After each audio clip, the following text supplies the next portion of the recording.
Presidenta del Congreso, diputados y diputadas, socios y socias del Ateneo, colegas de profesión, muy buenos días a todos. El pasado 7 de abril abrimos una renovada versión de estos desayunos del Ateneo, invitando a estos micrófonos al presidente del Tribunal Constitucional.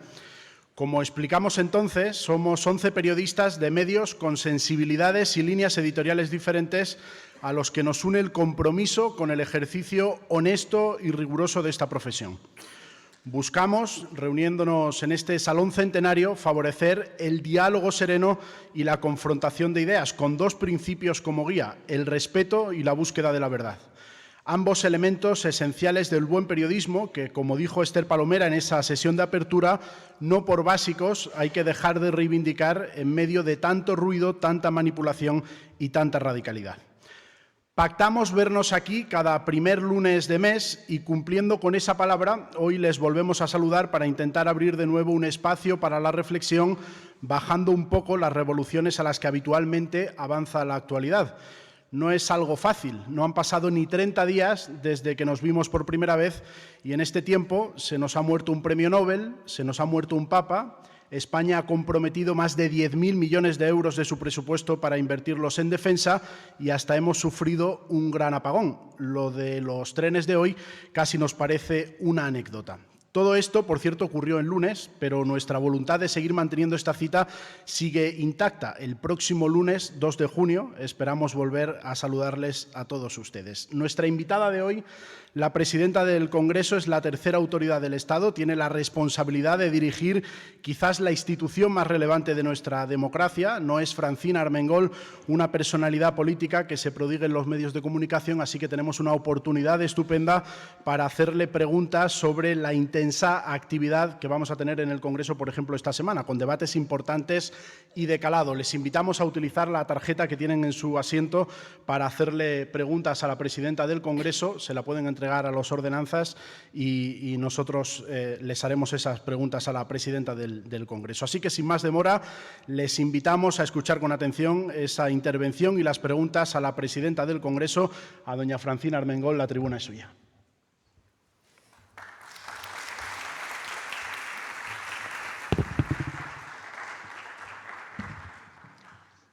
Muchísimas gracias. Buenos días a todos y a todas. Y antes de nada, quiero dar las gracias por esta invitación a los desayunos del Ateneo. Gracias a Luis Arroyo por su hospitalidad en nombre de un nutrido grupo de ateneístas. Y gracias a los y las periodistas que impulsan este maravilloso proyecto. Comenzar aquí la semana, un lunes de mañana, rodeada de amigos y amigas, en un lugar mítico para nuestra historia, es cuando menos inspirador. Y es inspirador también recordar entre estas paredes al ilustre Fernando de los Ríos, humanista y socialista, el último presidente democrático de esta institución, justo antes de que la gobernaran el totalitarismo y la oscuridad. Fue Fernando de los Ríos, siendo ministro de Justicia de la Segunda República, quien nombró directora general de prisiones a Victoria Kent, y fue también quien promovió la creación de 10.000 escuelas asociadas a los ayuntamientos e instauró las misiones pedagógicas. El país que somos hoy, la democracia que atesoramos, le debe mucho a quienes aquí se juntaban en aquel primer tercio del siglo pasado. Hoy, para mí, tener la oportunidad de ser la presidenta del Congreso de los Diputados en una legislatura como esta es un grandísimo reto. Venimos de unos años muy complicados. El mundo está cambiando vertiginosamente y en muy poco tiempo nos hemos enfrentado a unas cuantas emergencias históricas. Y el clima político, ya lo sabemos, no deja de tensionarse y polarizarse. Pero yo soy una firme defensora del diálogo, del acuerdo entre diferentes, del consenso para generar mayorías amplias alrededor de algo que nos permita avanzar a todos y a todas juntos. Y por eso me aferro al optimismo. Es cierto, la mayoría de investidura es muy ajustada y heterogénea, pero no hay alternativa y responde a lo que decidieron los ciudadanos y ciudadanas en las urnas. Y esta es sin duda la grandeza de la democracia. Por tanto, con sus dificultades, pienso que la mayoría camina que esta legislatura avanza y que ha habido momentos en nuestra historia mucho más complicados, por ejemplo, el de la transición, donde se llegaron a acuerdos tan potentes como el de una Constitución que ha favorecido el periodo de mayor progreso de nuestro país. Como presidenta del Congreso de los Diputados, me estoy centrando en dos objetivos. El primer objetivo es conseguir aparecer ante la ciudadanía como una institución útil, que contribuye a resolver los problemas y no a generar problemas nuevos.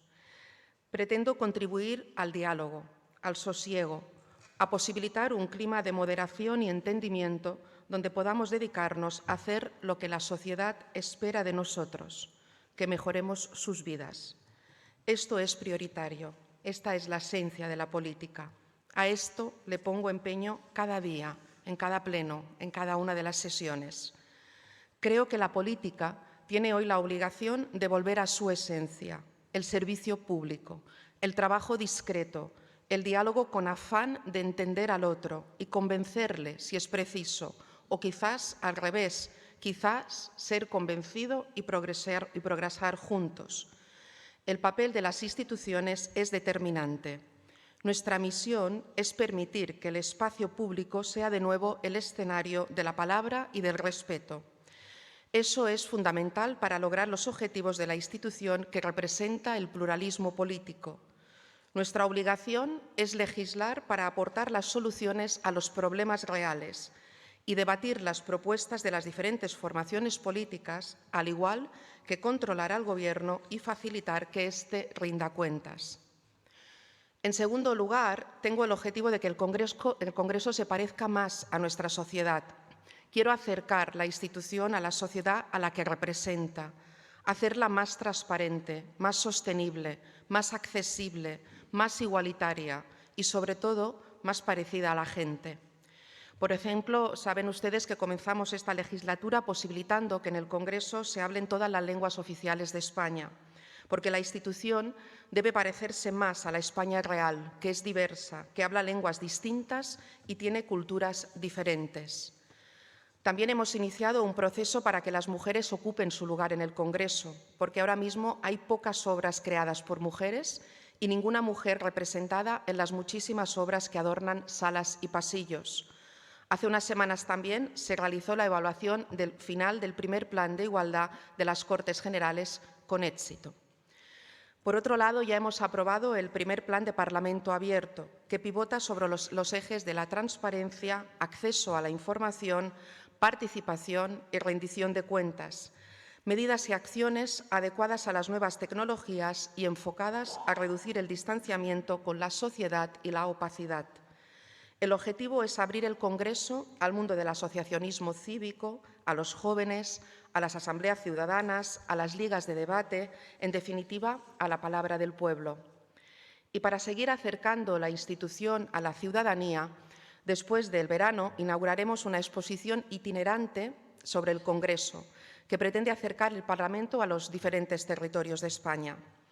Estamos modernizando el cómo trabajar y también nuestras infraestructuras.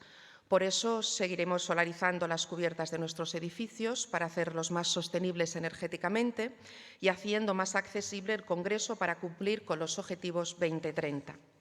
Como veis, hay mucho trabajo por delante. Modernizar y transformar una institución sin desvirtuarla es complejo, pero en absoluto imposible.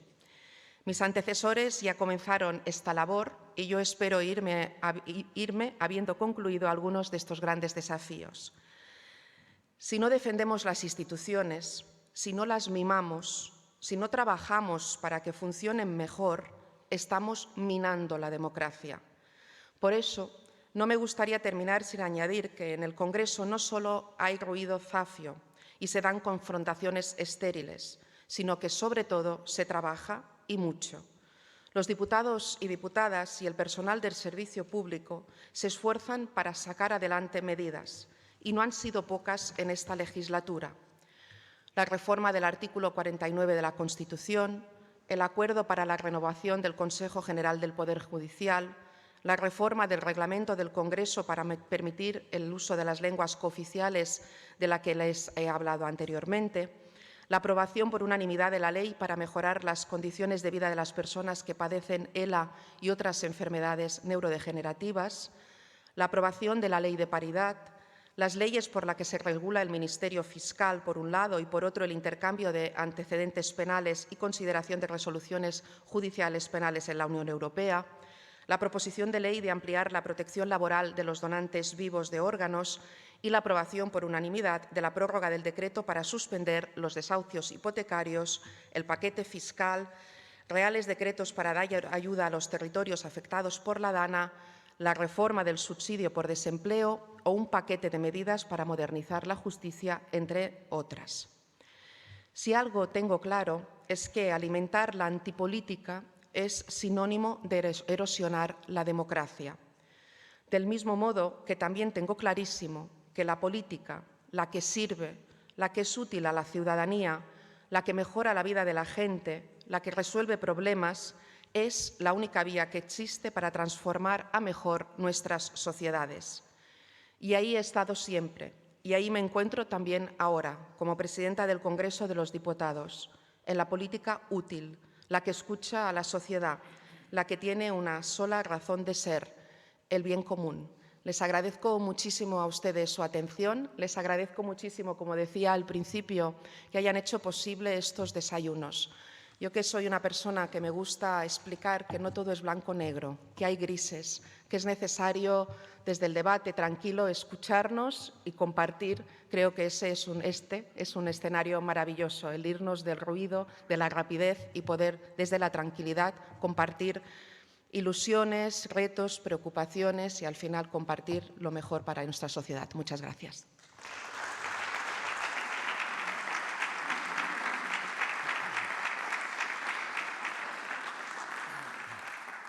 Muchas gracias, presidenta. Pues efectivamente el mundo parece que avanza vertiginosamente y dispuesto a repetir los errores del pasado. Alemania acaba de declarar oficialmente a Alternativa por Alemania, que es la segunda fuerza política en aquel país, una organización extremista por ir en contra del orden fundamental democrático. Sin duda esto va a reavivar los intentos frustrados por ilegalizar a la segunda fuerza política del país. ¿Cree que esta es la manera de defender la democracia? ¿Este es un camino que está dispuesto a recorrer España? Bueno, evidentemente cada país tiene su propia forma de entender y efectuar cómo establecer sus propios retos democráticos y sus propias reglas. Yo creo que sinceramente, y creo que es bastante compartido, en el mundo que estamos viviendo en estos momentos hay un peligro enorme de una extrema derecha muy coordinada en todos los países que atenta directamente contra principios democráticos. Creo que eso es una obviedad decirlo, pero creo que es importante no dejar de decirlo, porque realmente hay un peligro grave de atentado contra nuestras propias democracias, sobre todo contra las democracias occidentales y contra la propia forma de ser y de entender la Unión Europea. Y a veces no son fuerzas que vienen de otros países o de fuera, incluso de la Unión Europea, sino que evidentemente las tenemos dentro de la propia Unión Europea. Creo que el paso que han dado el Ministerio de Interior en Alemania sobre la evaluación estricta de este partido político y de considerarlo un partido peligroso, extremista, peligroso entonces para la democracia, sin duda es después de un análisis muy sesudo y que necesitará sin duda ahora de, bueno, qué pasa ante esto, ¿no? Y cómo se van sucediendo las diferentes cuestiones. Pero yo soy de las que piensa que un partido político que se dedica a crear odio entre la ciudadanía, de los que pone en peligro principios democráticos, y eso va unido a algunas formas de hacer la política o de ejecutarla, como estamos viendo, de la desinformación, de los bulos, del engaño a los ciudadanos, el engaño masivo para controlarles el voto, y eso es, yo creo que lo más grave en política y en democracia, ¿no? Que mentir a la gente para instigarlos a tomar decisiones que, si ellos supieran la verdad, tomarían otra diferente, ¿no? Entonces, es el engaño de la perversión de la propia democracia, ¿no? Por tanto, bueno, esa medida que han tomado en Alemania creo que es razonable dentro de los peligros que propiamente los funcionarios, los técnicos que están dedicados a ese estudio están viendo que tiene para ese país. Bueno, veremos cómo evoluciona, ¿no?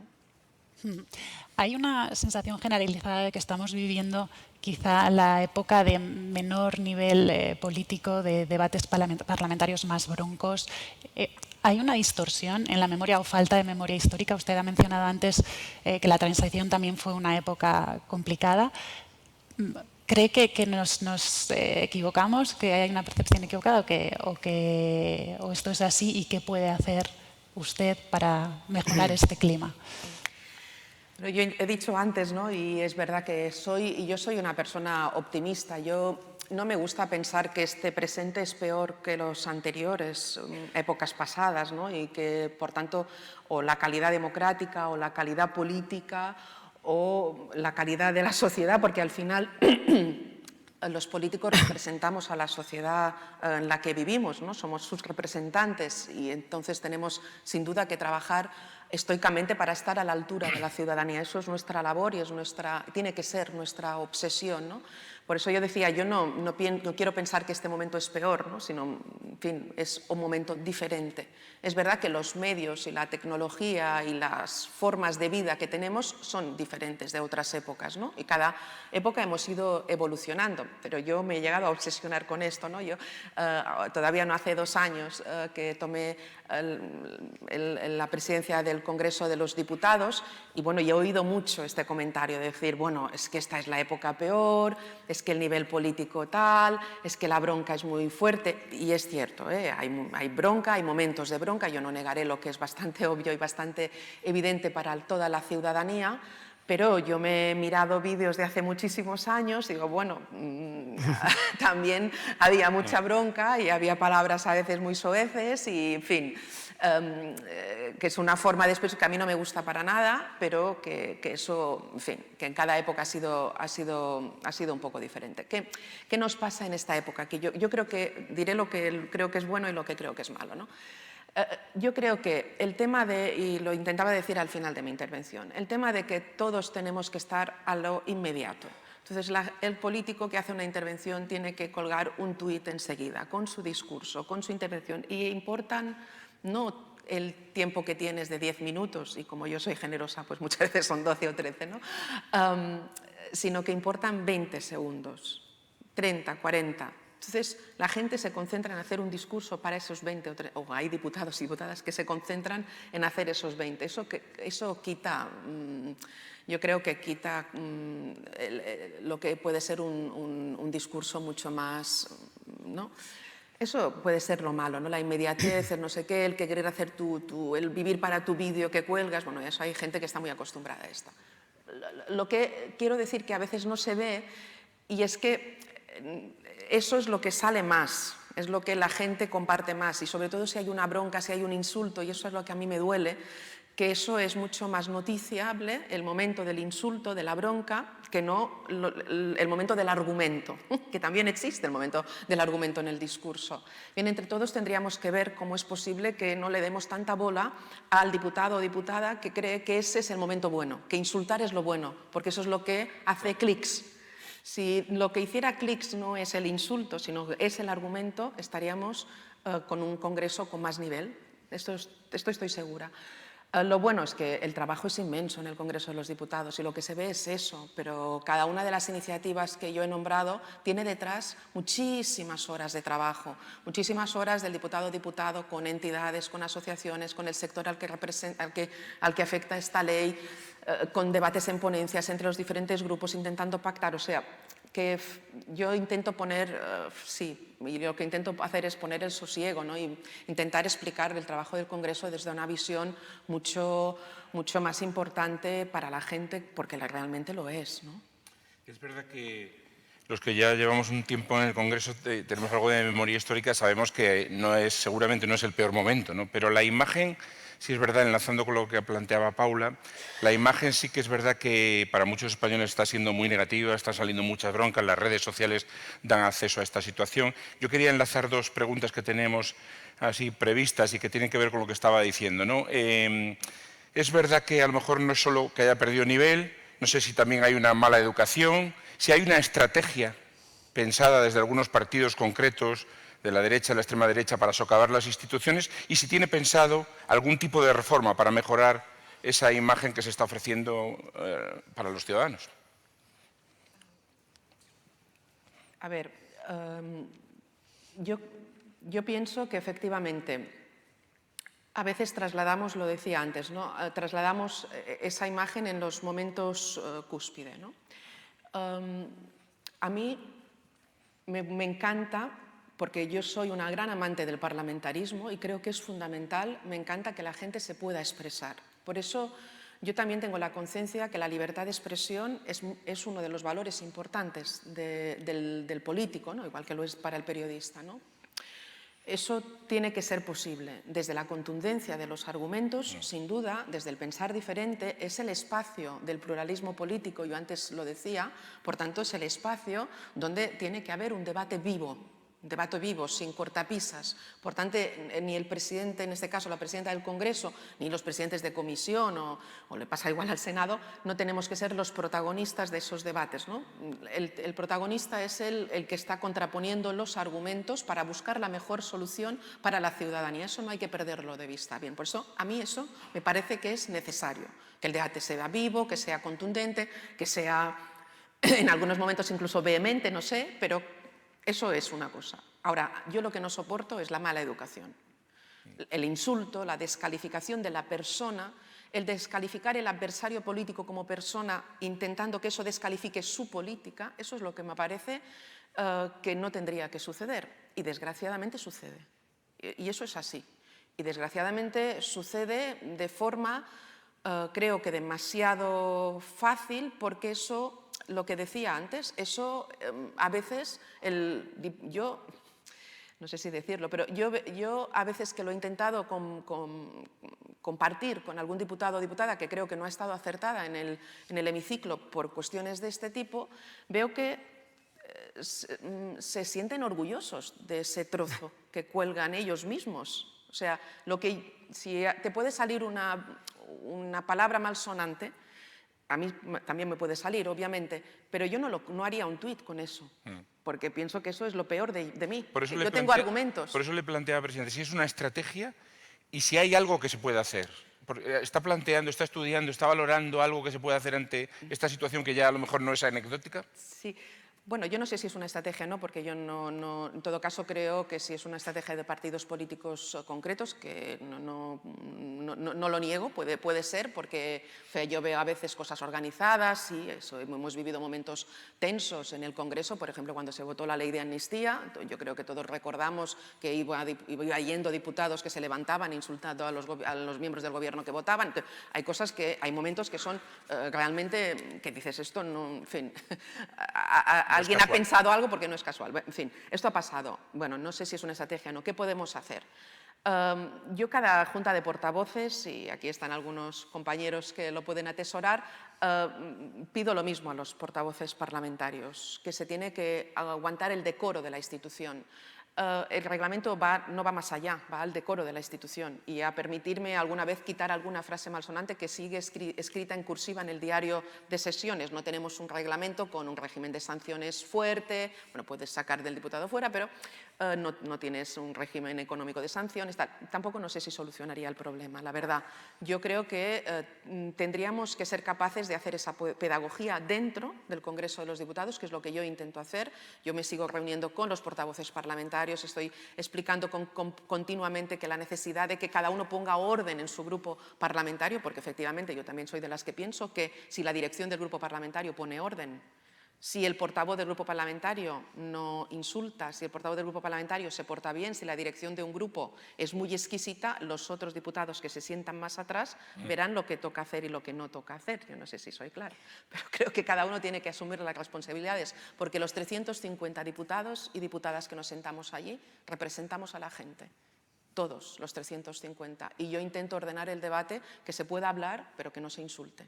Eso es, creo que mi función, y hacer la pedagogía que pueda, ¿no? Y en lo que puedan ayudar los medios de comunicación, eso va muy bien también. Está claro que la inmediatez y el tuit y las redes sociales no han contribuido a la mejora del parlamentarismo, esto lo tenemos todos claro, pero desde el año 1982 el reglamento se ha sometido a 16 reformas parciales.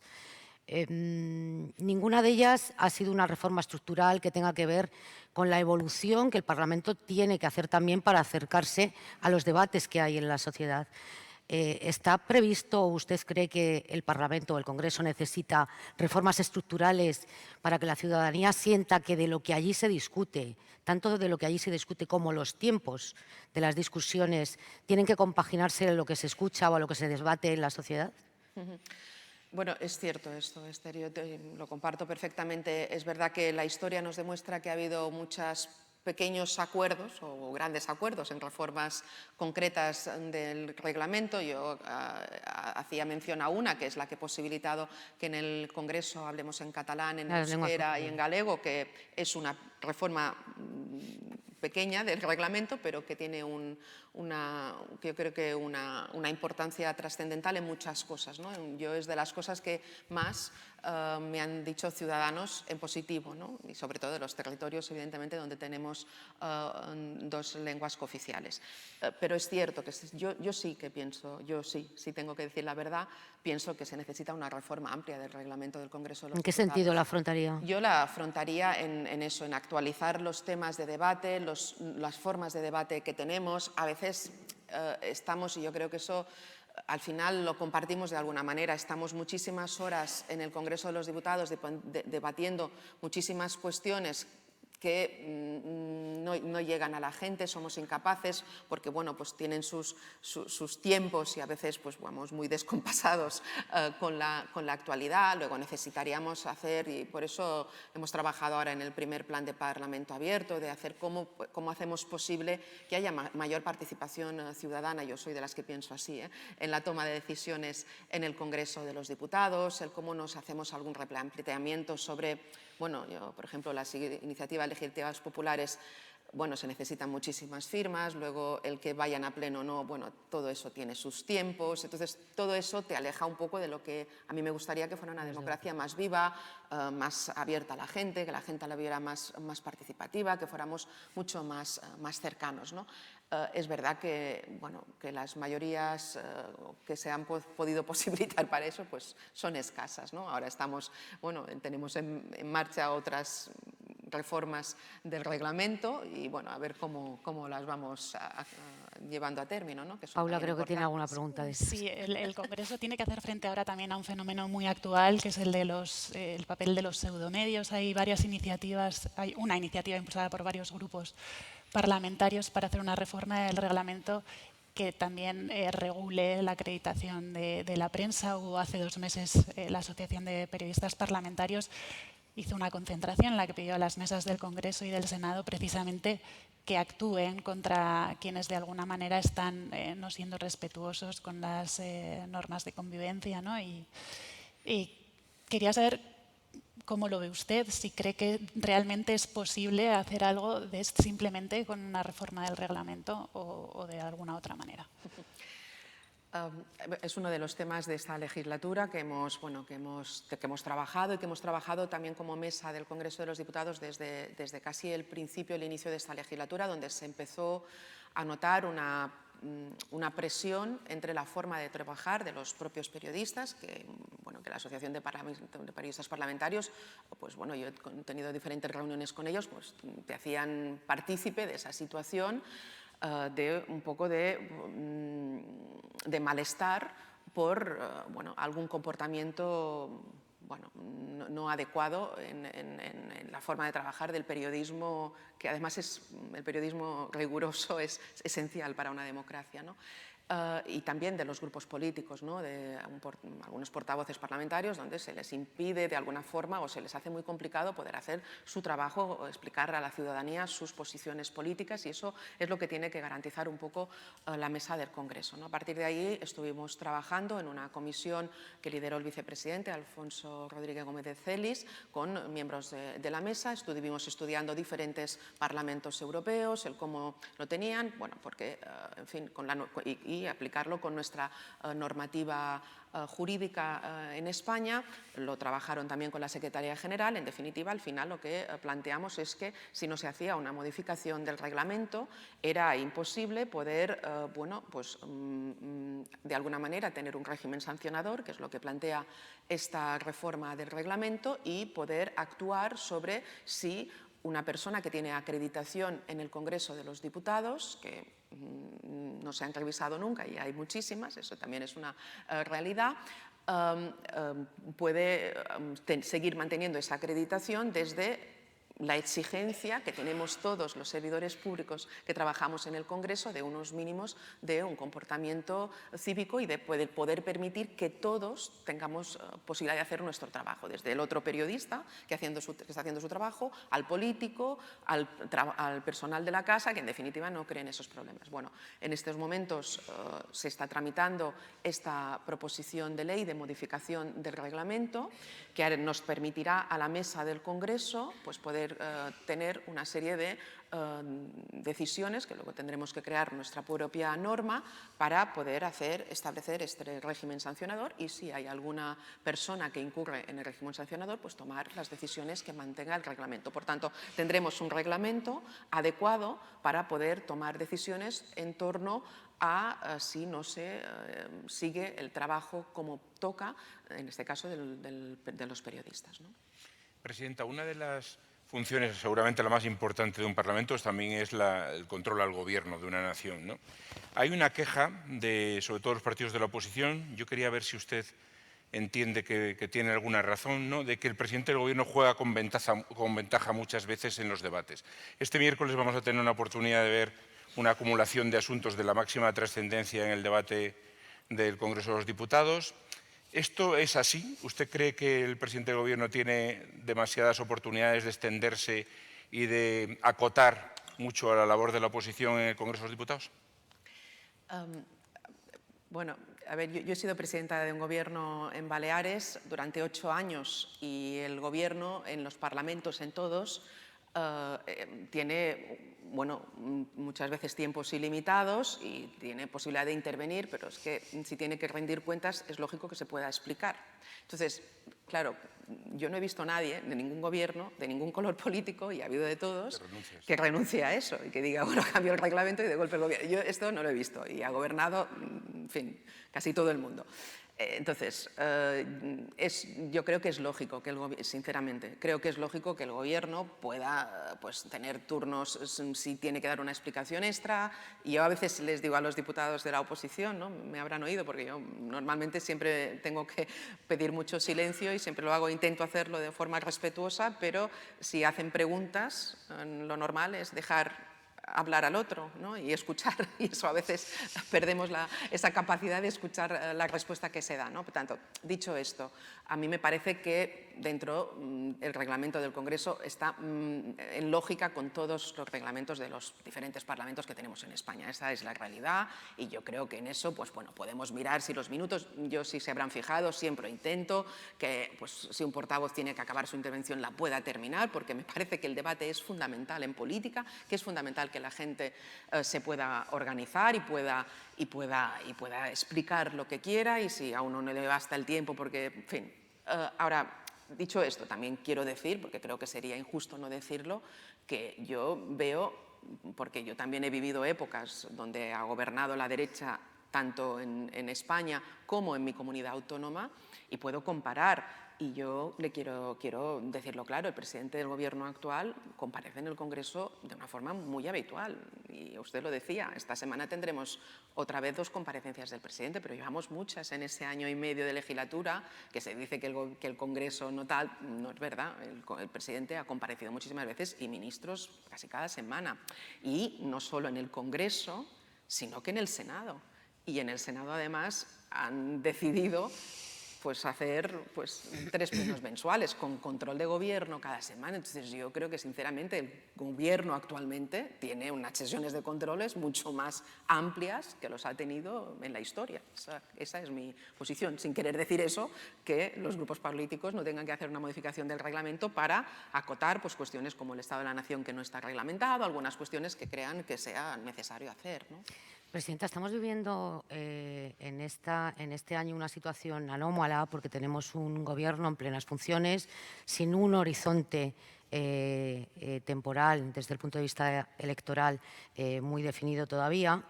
Y, sin embargo, se está legislando con los presupuestos aprobados hace 2 años y medio y con una mayoría parlamentaria anterior a la que hay ahora en el Congreso. ¿La presentación de los presupuestos es una opción en la Constitución? ¿Usted se siente cómoda con esta situación, siendo la tercera autoridad del Estado? A ver, yo preferiría sin duda que hubiera unos presupuestos del año 2025, pero estoy convencidísima que el presidente Sánchez lo preferiría incluso muchísimo mayor que yo y cualquiera de los ministros y miembros del Gobierno. Eso es evidente. Siempre si tienes unos presupuestos actualizados, tu gestión también puede ser, en fin, tienes una perspectiva mucho más ajustada de lo que puedes hacer en ese año presupuestario, ¿no? Por tanto, es lógico. Sí, claro, a todos yo creo que todos estamos en esto, menos todos los que votamos en la mayoría a este Gobierno. Y el Gobierno, a mí me consta perfectamente con los grupos parlamentarios, está trabajando para poder tener ese presupuesto. Ahora, yo también, en fin, creo que hay que ser muy realistas con las cosas y con los momentos que vives y con los momentos políticos y sociales que estás viviendo, ¿no? Y yo lo que no me parece es que tengas que ser muy contundente criticando a un gobierno que no tiene presupuestos y luego ponerte de perfil absolutamente o alabar a gobiernos que no tienen presupuestos. Entonces, a mí la coherencia me parece que en política también es importante. Yo, le he dicho antes, goberné 8 años seguidos una comunidad autónoma con un pacto, tuve presupuestos cada año porque lo pude hacer. Ahora en mi comunidad autónoma no hay presupuestos. Un pacto de 2 y nadie dice nada. Los parecen bien. En fin, yo creo que, por decir, hay que ser realistas en lo que hay. Lo que no se puede es criticar al Gobierno de España por no tener presupuestos y muchas comunidades autónomas gobernadas por la derecha que no tienen presupuestos y algunas hace años que no tienen presupuestos, ¿no? Entonces, cada uno tiene sus propias posibilidades y sus propias acciones. Yo lo que creo es que el Gobierno de España está intentando trabajar para hacer esos presupuestos, está pactando cuando pues, no hay una situación de poder hacer todo el presupuesto entero, pues pactando reales decretos con medidas fiscales para poder seguir sorteando la realidad. Y yo lo digo no con lástima, lo digo con convencimiento de lo que digo. Hay que acostumbrarse, porque esto y no lo digo desde no me malentiendan, desde decir, bueno, desde la periferia esto ya lo habíamos visto, no.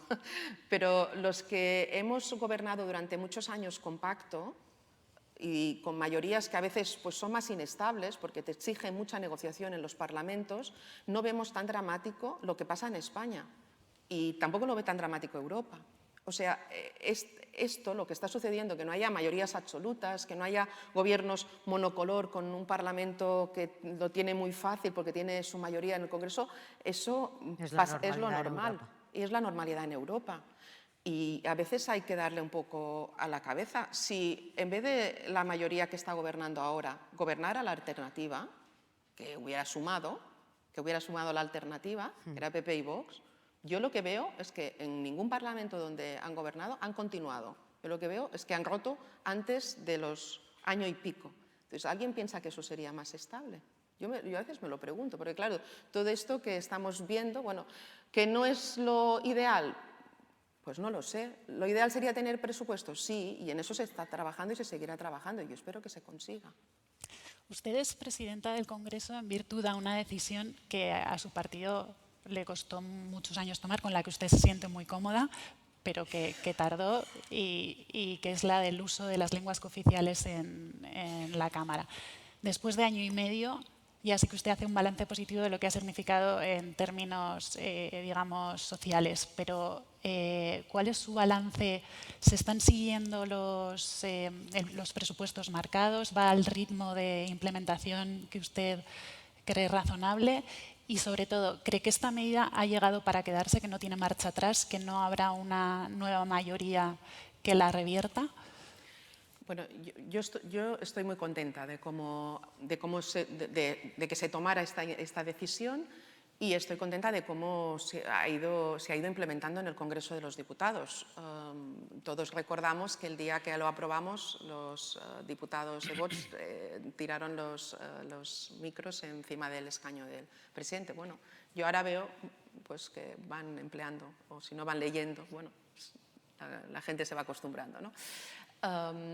Me parece que socialmente, y eso es lo que tenemos. Yo insisto mucho en que los políticos representamos al pueblo. Y en España hay un pueblo, muchos pueblos, que hablan lenguas diferentes. Y si queremos representar también a esos pueblos, es importante ser respetuosos con su propia identidad, con su propia cultura, y el hecho de que se oiga hablar en las Cortes Generales su lengua es importante. Eso hace más por la unidad de España que muchísimas otras decisiones, se lo aseguro. El hecho de que en Cataluña se oiga hablar catalán y que el presidente del Gobierno pues, pueda tener un debate donde le hablan en esta lengua, eso hace que los catalanes se sientan más cerca. Y eso es importante, eso es muy importante para todos. Lo pasa lo mismo con los vascos, nos pasa lo mismo con los gallegos, con los ciudadanos de Baleares o con los ciudadanos de Valencia. Eso es así. Por tanto, nos debemos al pueblo y para el pueblo es una decisión bien tomada, yo estoy convencidísima.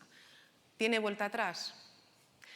Yo, ojalá no, pero si tengo que ser sincera, he visto tomar decisiones y vueltas atrás de políticas que yo creía que nunca más iban a volver atrás, ¿no? Estamos viendo cada día cómo, con según qué gobiernos, hay derechos de los ciudadanos que se revierten.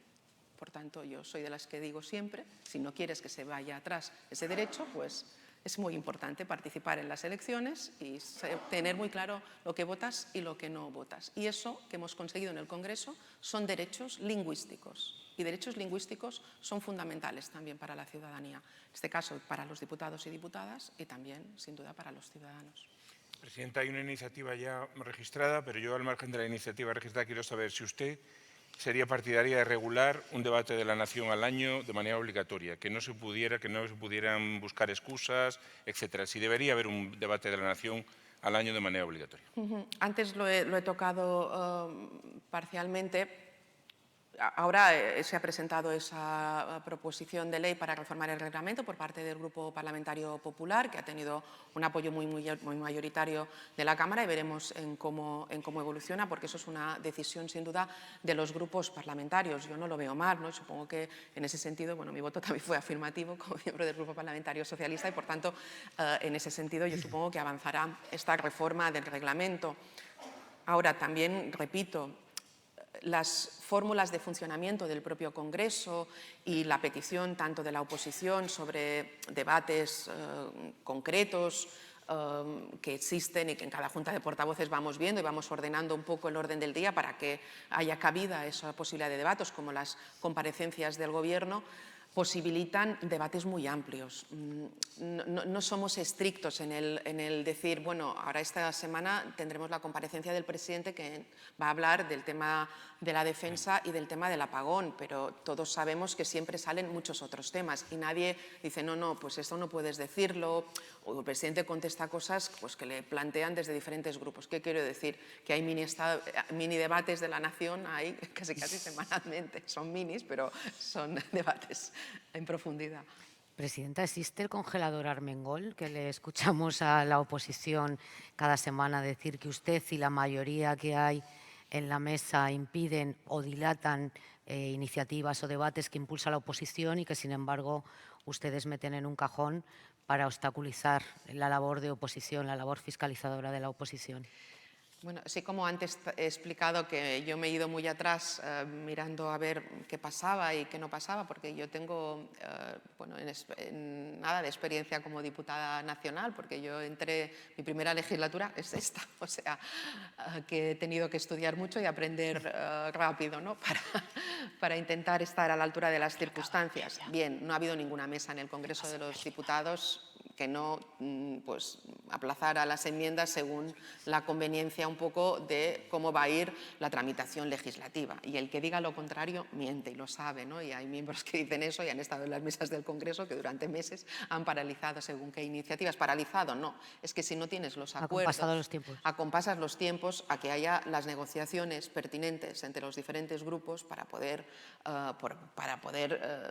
aprobar esas iniciativas legislativas o para poder tener esas resoluciones, ¿no? Al final, el trabajo, al menos el mío, más importante es un trabajo, antes han dicho que no me prodigaba mucho en los medios de comunicación, es cierto, porque yo intento trabajar de una forma tranquila por debajo con todos los grupos parlamentarios, sin excepción, para intentar pues, acompasar la vida del Congreso de los Diputados a la toma de decisiones en beneficio de la ciudadanía, ¿no?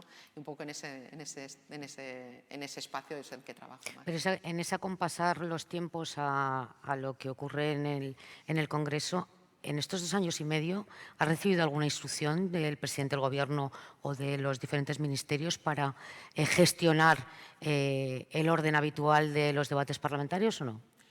¿Yo instrucciones que me haya llamado el presidente del Gobierno para algo concreto del Congreso? Ninguna. Ninguna.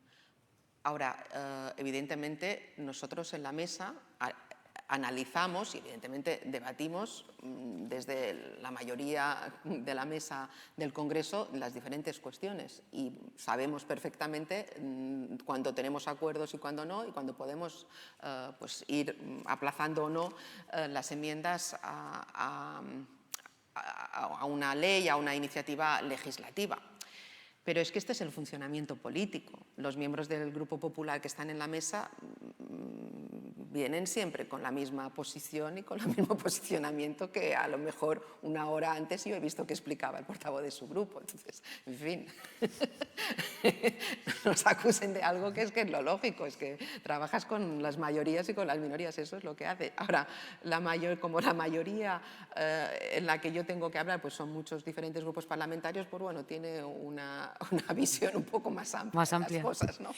En esta legislatura se está dando también mucha fricción entre instituciones.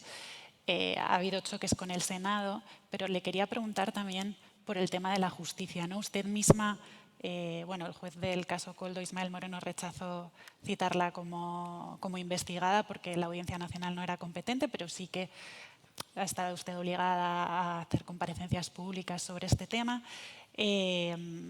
En su partido hablan de acoso judicial. Yo le quería preguntar a usted si comparte que desde la Judicatura se está haciendo política. Me permitirá que como me han recordado tercera autoridad del Estado, según qué cosas no me meta más de lo necesario. Sí que le diré algunas cuestiones. En cuanto a la relación con el Senado, mire, yo la primera persona que llamé para conocer cuando fui elegida presidenta del Congreso de los Diputados es al presidente del Senado. Porque yo soy una persona que creo en la lealtad institucional y en la colaboración. Y creo mucho en la necesidad de la colaboración, en este caso, entre las dos cámaras que formamos las Cortes Generales. Y establezco una relación positiva con el presidente Pedro Rollán e intento, por ejemplo, que esto tampoco no lo he hecho público, por ejemplo, la modificación del reglamento para todo el tema de las acreditaciones de periodistas, yo se lo comenté al presidente Rollán. Creo que es importante que lo hagamos todas las Cortes Generales, porque si no tendremos situaciones dispares, propios acreditaciones de periodistas en diferentes cámaras que a lo mejor pues tendríamos. O sea, yo intento, desde esa lealtad que entiendo que es mi obligación como presidenta del Congreso de los Diputados, ¿no? Bueno,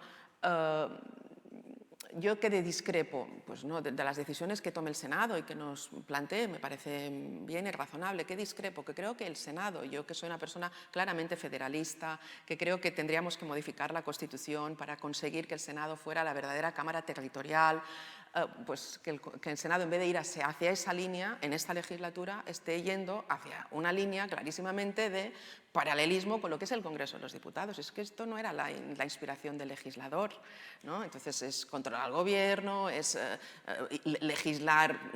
intentar legislar como nunca, o sea, no tal. Bueno, eso en cuanto al Senado.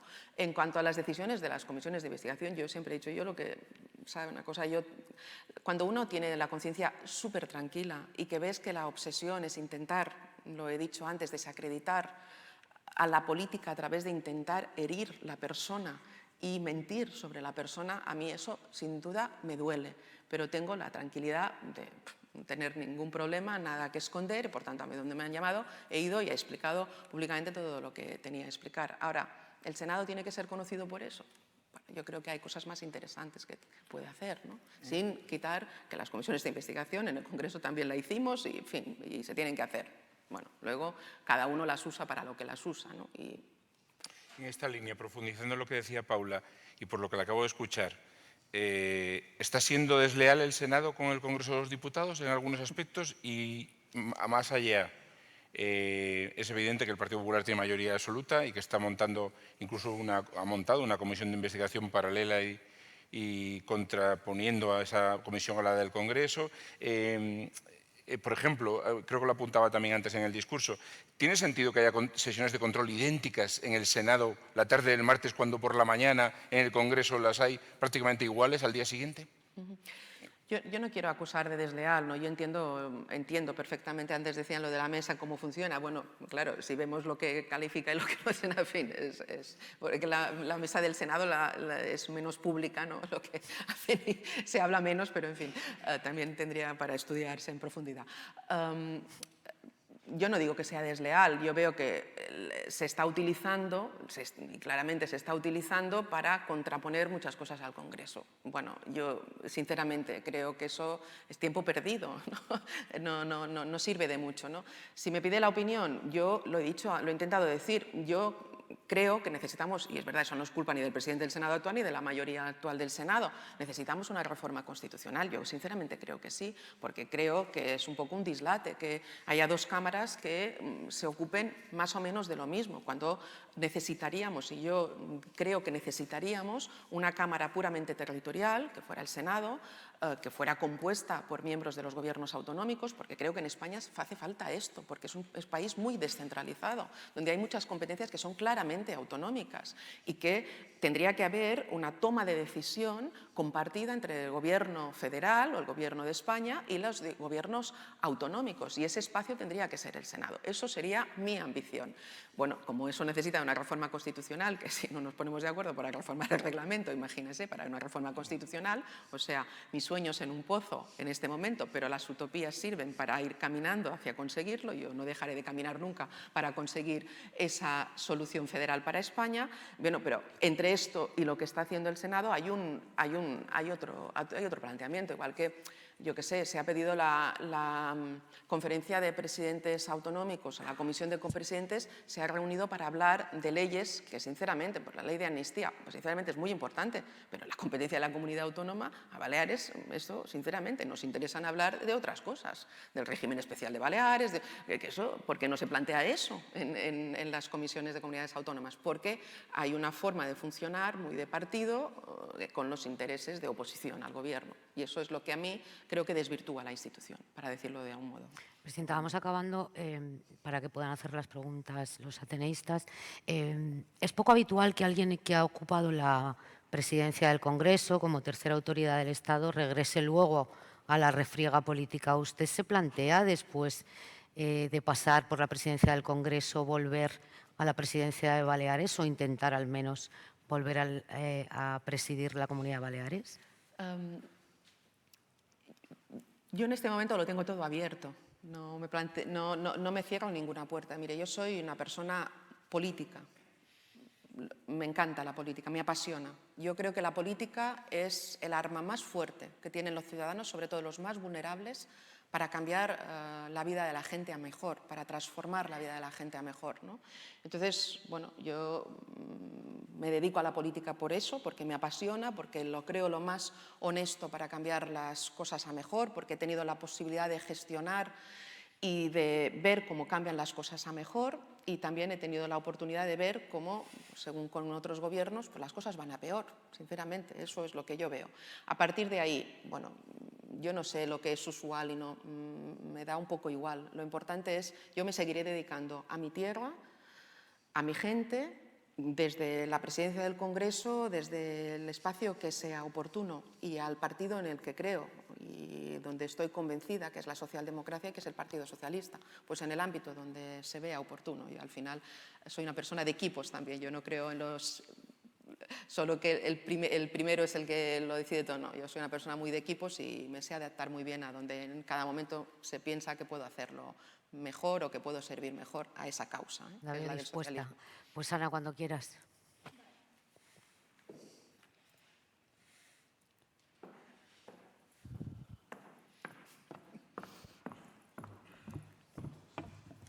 Buenos días a todos y a todas. Hay varias preguntas planteadas, Presidenta, gracias por estar aquí, varias preguntas planteadas sobre todo por la reforma del reglamento. Una de las que hace la pregunta es Gloria Lizo, que fue vicepresidenta del Congreso, y pregunta que con esta realidad que tenemos parlamentaria, política, social, económica, que no se parece en nada a la de hace 40 años cuando se aprobó el reglamento, ¿cómo es posible que no se puedan, por ejemplo, poner unos plazos para decir, pues, llegado a este punto y llegados como estamos en el siglo XXI, vamos a reformar el reglamento del Congreso? ¿Usted ve alguna posibilidad de calcularlo de esta manera o normalizarlo de esta manera que tiene que ser? No. Sí, es que he dado muchas vueltas. Porque no puede emanar esa decisión de la mesa del Congreso, sería como muy disparatada. Entonces tendría que ser desde el acuerdo de los grupos políticos, de las mayorías que se puedan converger en ese espacio, ¿no? Y lo veo necesario, sí. Lo veo posible decir, bueno, hay que hacer una macro reforma del reglamento. Creo que no. Por tanto, hemos ido a reformas más parciales. Ahora hemos hablado de la de las lenguas, hemos hablado de la acreditación de los periodistas. Estamos también en la tramitación de la reforma del reglamento para que sea con lenguaje inclusivo. Esto está también en ponencia. Bueno, pues al final la mesa impulsamos, pero en fin, los grupos deciden, ¿no? Claro, también pregunta Juan Diego si no hay posibilidad de sancionar a diputados de ausencia recurrente o que no tienen actividad prácticamente en el Congreso. El absentismo. Tampoco no está previsto. Pero sería razonable. ¿O usted no lo ve razonable? En las empresas nos sancionan si fallamos. Yo veo razonable lo que... A ver, es muy difícil, es igual como que lo de los periodistas, ¿no? Porque la libertad de prensa, todo eso es muy importante tenerlo en cuenta, ¿no? Y es muy también importante, yo soy de las que siempre intento confiar en que la gente trabaja y lo hace bien y que hace el máximo posible. Un diputado no solo trabaja en el escaño, su cometido no solo es estar ahí sentado en el pleno, que también, sino tiene muchos más cometidos. Entonces es muy difícil controlar, para entendernos, desde la mesa si ese diputado está trabajando o no está trabajando, si está reuniendo. O sea, por tanto, bueno, ahí, que soy de las que cree que se tiene que trabajar las máximas horas posibles y cuando es un servicio público mucho más, sí. Y yo soy de las que llevo muchos años dedicada a esto, pues sin vacaciones, sin fines de semana, porque eso es lo que toca. Bien. Pero la imagen Ahora, que los ciudadanos ven a través de la televisión en según qué debates de Claro. ese hemiciclo vacío o semivacío, ¿no se puede evitar de alguna manera? Es poco edificante, cuando menos. Muy poco edificante. Yo a veces presido el pleno y digo, sí, porque arriba lo ves mucho. Sí, es poco edificante, pero no quiere decir que estén haciendo una siesta. Hay muchos diputados, la gran mayoría, espero yo, que están en sus despachos trabajando con gente, mirando las enmiendas para las ponencias, haciendo ponencias, porque a veces se coincide la actividad parlamentaria, eso es cierto. Bueno, yo intentaremos ser más diligentes en eso. Bien, es una actividad difícil de controlar en todo caso. Ausencias recurrentes, ya le he preguntado. Bien, las preguntas escritas no suponen convertir el Congreso en una máquina de burocracia. Incluso los gobiernos que tienen que tener gabinetes específicos, personas solo para contestar preguntas escritas que muchas veces quedan en la irrelevancia, más allá de lo que sacamos los medios de comunicación. ¿No es demasiado? Es verdad que hay una táctica que se emplea a veces desde la oposición, que es una pregunta, o sea, lo que puedes hacer una pregunta la haces en 100 y así parece que has presentado 100 preguntas. Sí, y al como final aquí. es un poco, ¿no?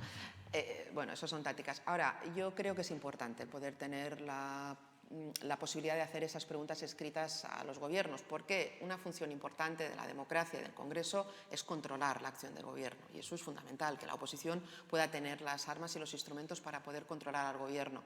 Y es verdad que a veces, porque también, bueno, los gobiernos, y esto en general todos, ¿no? Pues bueno, te dan el mínimo de información si, bueno, lo que sea, o te dan muchas si son muy transparentes, lo que sea, pero a veces sí, lo que te contestan no te sirve, pero tú vas cogiendo un hilo y a veces luego te sirve mucho, ¿no? Yo también he estado en la oposición y yo también era de las que machacaba preguntas escritas, o sea. Nada que objetar, entonces. Juan Fernández Miranda, del Confidencial, hablando del control, dice si el presidente que llegó a decir que gobernaría sin el concurso del legislativo no está descuidando el Parlamento con mayoritarias ausencias, que creo que ya se ha referido usted a esto, a partir de entonces, aparte de contadas iniciativas que se han aprobado sin incluir los presupuestos generales del Estado. Bueno, yo lo he dicho antes, yo creo que el Gobierno está muy presente en las cámaras parlamentarias, porque hay dos, donde comparecen los ministros de una forma muy habitual y el presidente del Gobierno también. Y, bueno, luego a todo eso, porque claro, yo entiendo todas esas críticas, las entiendo perfectamente, pero hay que ver que a la sesión parlamentaria, que son martes por la tarde, muchas veces el miércoles todo el día, muchas veces el jueves por la mañana, hay que añadir todas las del Senado, que ya no me sé cuántas son, pero aquí hay algunos senadores que saben perfectamente que eso le hay que acumularle todo eso, más toda la agenda territorial, más toda la agenda sectorial en el propio país, más toda la agenda internacional, que el presidente del Gobierno creo que hace muy bien y que es necesario y fundamental hacerla, ¿no? Bueno, pues todo eso, cada persona tenemos 24 horas al día, no tenemos más, ¿no? Y esa es también una realidad, pero creo que el control de Gobierno está absolutamente garantizado, eso sinceramente lo creo. Bueno, ya la última, acabamos de saber que el Tribunal Supremo ha archivado una querella contra el rey emérito de un grupo de juristas e intelectuales, y yo me pregunto, usted como tercera autoridad del Estado, ¿no debería hacerse también una reforma a la Constitución para el control de la figura del jefe del Estado, dada la situación a la que nos estamos enfrentando con el rey emérito, que sigue siendo rey? Me permitirá que tampoco no entre a fondo. Yo la reforma de la Constitución aquí he remarcado la parte federal y la parte del Senado, pero ya que nos ponemos necesitaría ser un poco más amplia. Pues muchísimas gracias y bueno, os esperamos a todos el próximo lunes 1 de junio. Gracias, Presidenta. Gracias, compañeros.